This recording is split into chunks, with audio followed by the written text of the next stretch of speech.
नमस्कार मित्रों, मैं डॉक्टर कृति साहित्यिक कृति के यूट्यूब चैनल पर आपका स्वागत करती हूँ। पिछली वीडियो में हमने आदिकाल को पूरा समाप्त कर लिया है। आज की इस वीडियो में हम गोविंद पांडे जी की वस्तुनिष्ठ हिंदी पुस्तक से भक्ति काल को पढ़ना प्रारंभ करेंगे। पिछली जितनी भी वीडियो हैं आदिकाल से संबंधित, उन सबका लिंक मैंने वीडियो के डिस्क्रिप्शन बॉक्स में डाल दिया है। आप वहाँ से जाकर उसे पढ़ लें।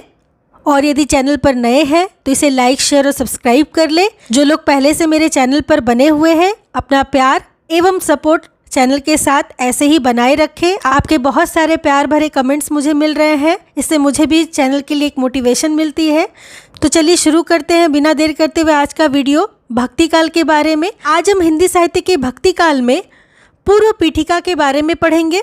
मोनियर विलियम्स के अनुसार भक्ति शब्द की व्युत्पत्ति भज धातु से हुई है। किस धातु से हुई है? भज धातु से भक्ति शब्द की उत्पत्ति होती है। भक्ति शब्द का सर्वप्रथम उल्लेख श्वेताश्वेतर उपनिषद में मिलता है। बहुत ध्यान से इस चीज़ को पढ़िएगा। ये प्रश्न पूछते हैं एग्जाम में कि भक्ति शब्द का सर्वप्रथम उल्लेख कहाँ मिलता है, तो श्वेताश्वेतर उपनिषद में मिलता है। भक्ति आंदोलन के उदय के संबंध में कुछ विद्वानों का अभिमत निम्नलिखित है, अर्थात भक्ति आंदोलन का उदय कैसे होता है इसके बारे में विद्वानों का अपना अपना मत है।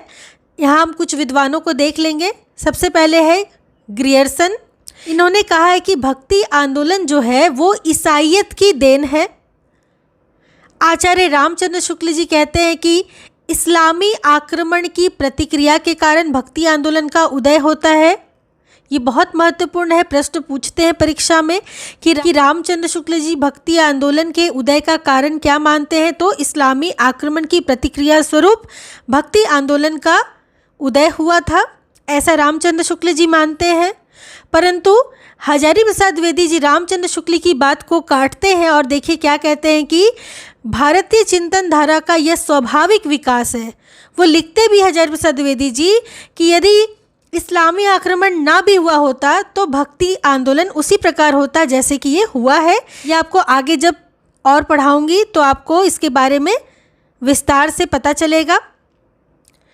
तो हजारी प्रसाद द्विवेदी जी ने भारतीय चिंतन धारा का स्वाभाविक विकास कहा है कि स्वाभाविक रूप में ही भक्ति आंदोलन का विकास हुआ है, ये किसी इस्लामी आक्रमण की प्रतिक्रिया नहीं है। ठीक है, आगे देखेंगे। गजानन माधव मुक्तिबोध ने कहा है कि ये क्या है, ऐतिहासिक सामाजिक शक्तियों के रूप में जनता के दुख व कष्टों के कारण भक्ति आंदोलन का उदय हुआ है। यानी कि दुख कष्टों से मुक्ति के लिए भक्ति आंदोलन का उदय हुआ, भक्ति की उत्पत्ति हुई। ठीक है, तो मुक्तिबोध का ये कथन है। आगे देखेंगे। रामविलास शर्मा मानते हैं कि भक्ति आंदोलन एक जातीय और जनवादी आंदोलन है। ये हमेशा याद रखिएगा, परीक्षा में इससे प्रश्न पूछते हैं कि जातीय और जनवादी आंदोलन किसने माना है, तो रामविलास शर्मा ने माना है। देखिए जातीय शब्द जहां आपको मिलेगा इस प्रकार से तो आप बिल्कुल समझ जाइए कि वो रामविलास शर्मा का है, क्योंकि जब हम आगे और पढ़ेंगे तो ये जातीय शब्द से संबंधित आपको रामविलास शर्मा के कई सारे कथन मिलेंगे। तो फिलहाल आप जाति से रामविलास शर्मा जरूर से अच्छे से याद कर लें। आगे देखेंगे। भक्ति आंदोलन के उद्गम स्थल के संबंध में कुछ विद्वानों के मत निम्न है, मतलब भक्ति का जो उद्गम स्थान है, जो भक्ति जहाँ से उत्पन्न हुई, उस स्थान के संबंध में भी कुछ विद्वानों में मतभेद है। देख लेंगे क्या है। भक्ति का जो सोता दक्षिण की ओर से धीरे धीरे उत्तर भारत की ओर पहले से ही आ रहा था, उसे राजनीतिक परिवर्तन के कारण शून्य पड़ते हुए जनता के हृदय क्षेत्र में फैलने के लिए पूरा स्थान मिला। ये कथन किसका है? आचार्य रामचंद्र शुक्ल का है कि वो कहते हैं कि भक्ति जो है उसका सोता दक्षिण की ओर से आ रहा था, धीरे धीरे उत्तर भारत की ओर। ठीक है, और ये क्या है, शून्य पड़ती हुई जनता के हृदय क्षेत्र में इसको फैलने का पूरा पूरा मौका मिला। तो ये कथन रामचंद्र शुक्ल का है, इसे अच्छे से याद कर लीजिएगा, इससे प्रश्न जरूर पूछते हैं परीक्षाओं में। आगे देखेंगे। भक्ति द्रविड़ उपजी लाए रामानंद, प्रगट किया कबीर ने 7 दीप 9 खंड। ये कथन कबीरदास का है। वो कहते हैं कि भक्ति द्राविड़ में उपजी और रामानंद इसको लेकर के आए कबीर ने इसको प्रकट किया 7 दीप 9 खंड। तो ये कबीर जो है, इससे ही आप समझ सकते हैं कि ये कबीरदास का है। आगे देखेंगे, उत्पन्ना द्रविड़े साहम वृद्धि कर्नाटके गता क्वचिन्न महाराष्ट्रे गुर्जरे जीर्णताम गता। ये श्रीमद् भागवत का कथन है, पर मुख्य रूप से आपको रामचंद्र शुक्ल का, कबीरदास का, इसको अच्छे से याद कर लेना है। ये प्रश्न दोनों से पूछते हैं।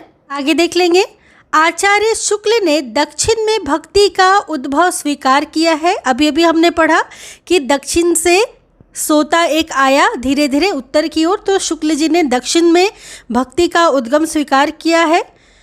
भक्ति आंदोलन के संबंध में विभिन्न विद्वानों के कथन निम्नलिखित हैं। अब देखिए क्या क्या कह रहे हैं, कौन कौन भक्ति आंदोलन के संदर्भ में। बिजली की चमक के समान अचानक समस्त पुराने धार्मिक मतों के अंधकार के ऊपर एक नई बात दिखाई दी। कोई हिंदू यह नहीं जानता कि यह बात कहाँ से आई और कोई भी इसके प्रादुर्भाव का कारण निश्चित नहीं कर सकता। कोई भी हिंदू नहीं कर सकता। ये इस प्रकार की बात कौन करते हैं, तो ग्रियर्सन महोदय करते हैं। ठीक है, इसको एक ट्रिक से याद कर सकते हैं कि जैसे बिजली गिरती है तो बिजली की बात ग्रियर्सन करते हैं। ठीक है, आगे देखेंगे, देश में मुसलमानों का राज्य प्रतिष्ठित हो जाने पर हिंदू जनता के हृदय में गौरव, गर्व और उत्साह के लिए वह अवकाश न रह गया। उसके सामने ही उसके देव मंदिर गिराए जाते थे, देव मूर्तियां तोड़ी जाती थी और पूज्य पुरुषों का अपमान होता था और वे कुछ भी ना कर सकते थे। ऐसी दशा में अपनी वीरता के गीत ना तो वे गा ही सकते थे और ना बिना लज्जित हुए सुन ही सकते थे। आगे चलकर जब मुस्लिम साम्राज्य दूर तक स्थापित हो गया, तब परस्पर लड़ने वाले स्वतंत्र राज्य भी नहीं रह गए। इतने भारी राजनीति उलटफेर के पीछे हिंदू जन समुदाय पर बहुत दिनों तक उदासी सी छाई रही। अपने पौरुष से हताश जाति के लिए भगवान की शक्ति और करुणा की ओर ध्यान ले जाने के अतिरिक्त दूसरा मार्ग ही क्या था। यह आचार्य रामचंद्र शुक्ल का कथन है और बहुत महत्वपूर्ण कथन है। परीक्षाओं में तो कई बार ये पूछते हैं, ठीक है, कि जब क्या हुई कि जब जनता हताश हो गई तो भगवान की भक्ति और शक्ति के अलावा उनके पास और कोई मार्ग नहीं था, ऐसा रामचंद्र शुक्ल जी मानते हैं। आगे देखेंगे, लेकिन जोर देकर कहना चाहता हूँ, अगर इस्लाम नहीं आया होता तो भी इस साहित्य का 12 आना वैसा ही होता जैसा आज है। जैसा कि हमने अभी पहले ही पढ़ा कि आचार्य हजारी प्रसाद द्विवेदी जी ने रामचंद्र शुक्ल की बात को काटा है और कहा है कि अगर इस्लाम नहीं भी आता तो भी साहित्य का 12 आना वैसा ही होता, अर्थात भक्ति आंदोलन का, भक्ति साहित्य का, जैसा कि वह अभी है। तो ये कथन आचार्य हजारी प्रसाद द्विवेदी जी कहते हैं। आगे देखेंगे, मलेच्छा क्रांतेषु देशेषु पापे कलिन येषु च सतपीड़ा व्यग्र लोकेषु कृष्ण एव गतिर्मम। ये वल्लभाचार्य का कथन है। कभी कभी ये परीक्षाओं में पूछते हैं, ठीक है, तो आप इसे एक बार देख लीजिएगा। आगे देखेंगे, जॉर्ज ग्रियर्सन ने भक्ति काल को हिंदी साहित्य का स्वर्ण युग कहा है। बहुत बहुत महत्वपूर्ण ये वाला है कि भक्ति काल को हिंदी साहित्य का स्वर्ण युग किसने कहा है, या फिर ऐसे प्रश्न पूछता है कि ग्रियर्सन ने भक्ति काल को क्या माना है, तो हिंदी साहित्य का स्वर्ण युग माना है, स्वर्ण युग कहा है। तो ये जरूर से आप अच्छे से याद कर ले। डॉक्टर रामविलास शर्मा ने भक्ति काल को लोक जागरण काल नाम से पुकारा है।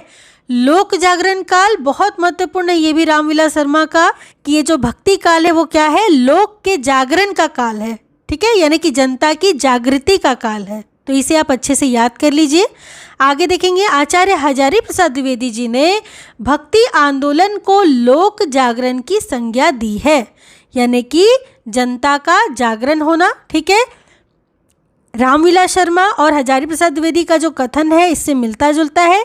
बस फर्क ये है कि रामविलास शर्मा ने लोक जागरण काल कहा है भक्ति भक्तिकाल को और हजारी प्रसाद द्विवेदी ने भक्ति आंदोलन को लोक जागरण की संज्ञा दी है। तो आप इसे अच्छे से समझ जाइएगा, याद कर लीजिएगा।